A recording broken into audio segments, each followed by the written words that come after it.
there, it's Laura here, the founder of Get Organized HQ, and I want to talk about the hardest category of item to declutter.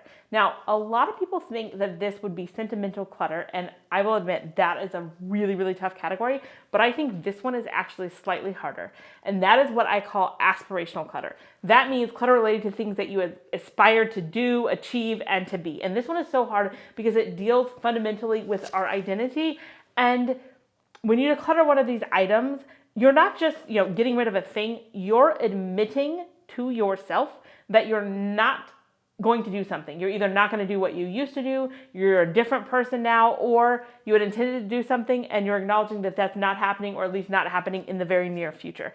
And that is really, really hard to do.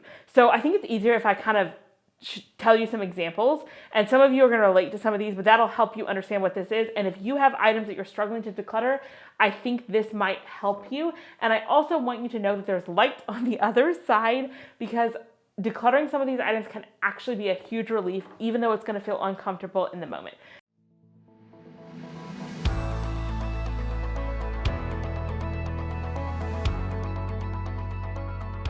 So one example is, when I had my first child, my daughter, when I found out I was pregnant with her, I started buying all of these things to make this Project Lifestyle baby book. So it's like this pocket scrapbooking, and I bought these baby ones. They were so cute and precious, and I was going to print out all these pictures of her, and I was going to document my pregnancy and her birth and her first year of life, and it was going to be amazing, and I wanted to be this scrapbooker and documenter, and yay.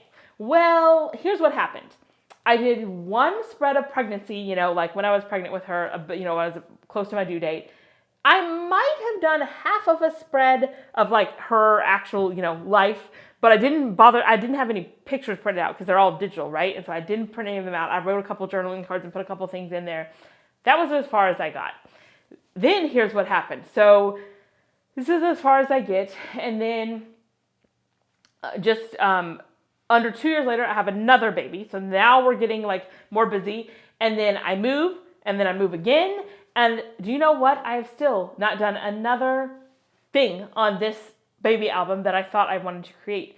And what I finally had to decide is I'm actually not a person who really wants to document that much. I mean, yes, I have pictures of her and they're in my phone, and that's good enough for me.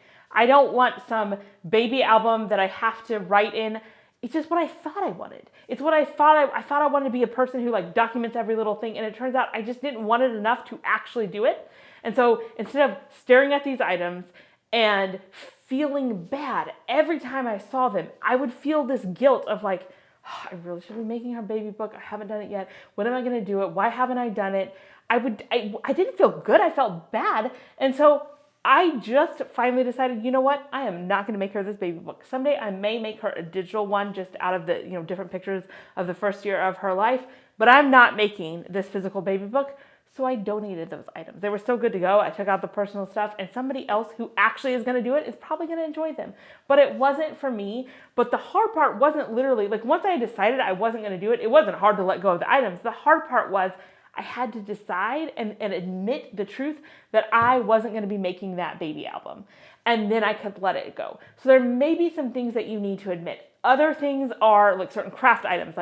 For example, I've had aspirations of all sorts of things, like being a master cake decorator and buying all the supplies and then realizing, oh no, I do not have time for this. I don't actually enjoy this. I don't want to do this, and letting that go. Or another item that I've let go is some of my college textbooks and some of my engineering books. I used to be an engineer. I was an electrical engineer for about 6 or 7 years, and I quit that job. I now have been doing this for almost 11 years, and at some point along the way, I had to admit that I was never going to be an engineer again. I was an engineer. That was great, but it is very unlikely that I will ever be an engineer again. This is more what I know I'm meant to be doing, not that. And so it was just hard to admit, because part of my identity was tied up in my profession, as it is for many. I liked being an engineer. There were a lot of things about it that I liked, but I had to let that go and realize I don't need to be hanging on to all these things related to that career, because I have moved on.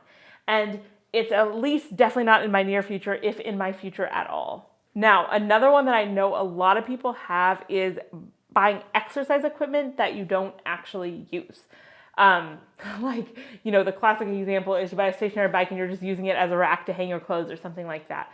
So again, if you're going to use it, great, use it. And one of the things that I would encourage you to do is give yourself an ultimatum. So say, okay, if I'm going to start using this on X day and I'm going to use it 3 days a week for the next month, and if I don't, I'm getting rid of it. Sometimes that will kind of motivate you to get going on something that you wanted to do. And if it does, great, you can keep it. If it doesn't, it has got to go. There is no reason to have it sitting there. And for example, you buy this piece of exercise equipment, you think you're going to use it, you don't, or maybe you use it a couple times or a short time and you're not using it, it's only going to make you feel guilty when you go in there. And for some of us, maybe you thought that you needed a treadmill. You thought it was going to help you walk a lot, but you've actually discovered that you enjoy walking outside. You like the fresh air. You can actually deal with the cold. Maybe you got yourself some better cold weather gear and you're walking outside, or maybe you like going to the gym more. Maybe you got it during the pandemic, but now you really like the camaraderie of the gym.